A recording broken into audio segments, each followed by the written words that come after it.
Bem-vindos à nossa análise de hoje, onde a gente vai embarcar numa verdadeira jornada cósmica. Vamos explorar um universo onde a ciência mais profunda e a espiritualidade esotérica se encontram de um jeito fascinante para tentar explicar o inexplicável. Hoje, o nosso mergulho é no capítulo 4 do livro As Dimensões e os Extraterrestres.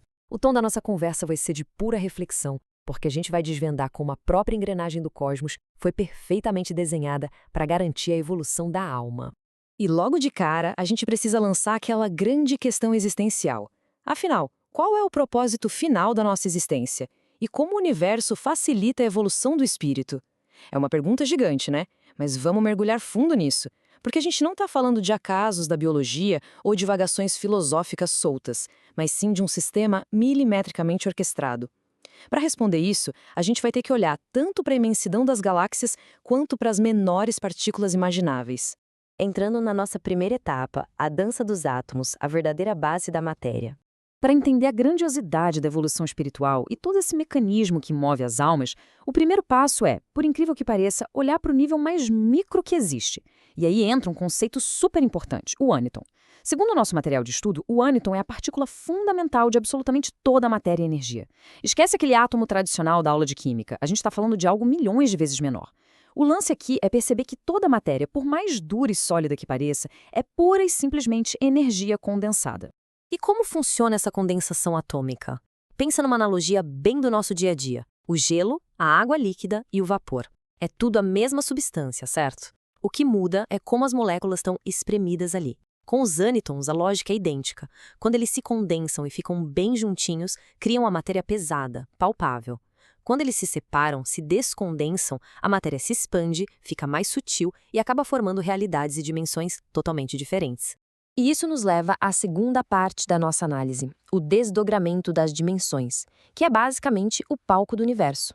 Agora que a gente entendeu que a energia só se condensa em graus diferentes, dá para expandir a visão para o macro. A complexidade do universo em que a gente vive é de cair o queixo. O conceito do plasma universal se desdobra em nada menos que 18 macrodimensões consecutivas, formando um total de 54 dimensões. É um universo vastíssimo.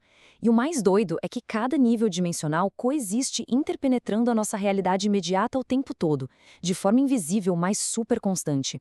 Para deixar isso bem prático, vamos comparar essas realidades. A nossa realidade física, visível e densa, que o livro classifica curiosamente como a primeira dimensão material, é super pesada e restrita.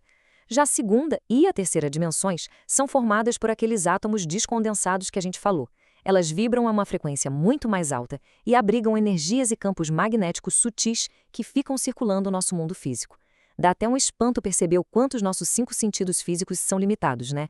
Chegamos então à nossa terceira etapa, matéria e o corpo astral, a nossa matriz energética.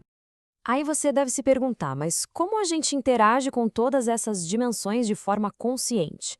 É aqui que a gente constrói a ponte entre a física do universo e a nossa experiência espiritual. E isso rola através de 2 veículos atuando juntos. De um lado, o nosso corpo físico, que está lá, ancorado na matéria densa. Do outro, o corpo astral.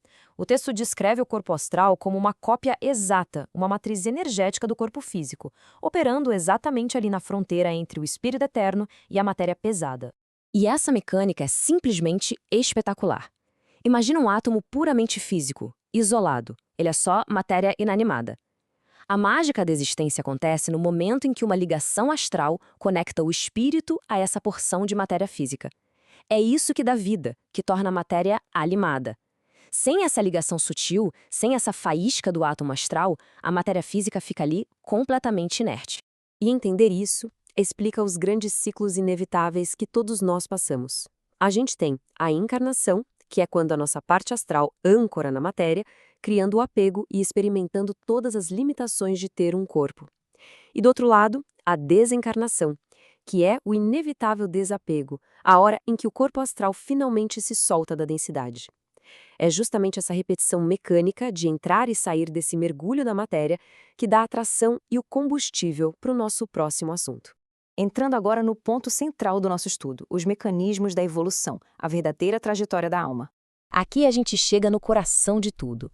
Como a alma usa todo esse sistema de dimensões e átomos para evoluir de verdade? Tem uma frase no texto que é de uma profundidade imensa. A evolução inicia-se assim que o espírito propriamente dito é criado ou manifestado. A grande lição aqui é que reencarnar não é uma roleta russa do universo. Longe disso, é uma trajetória lógica, sistêmica, desenhada rigorosamente para mapear o nosso caminho de volta para a origem de tudo. E olha só os degraus dessa escada evolutiva. Que coisa inspiradora! O espírito novinho, recém-criado, começa sua viagem lá de baixo, no sono denso e profundo do reino mineral.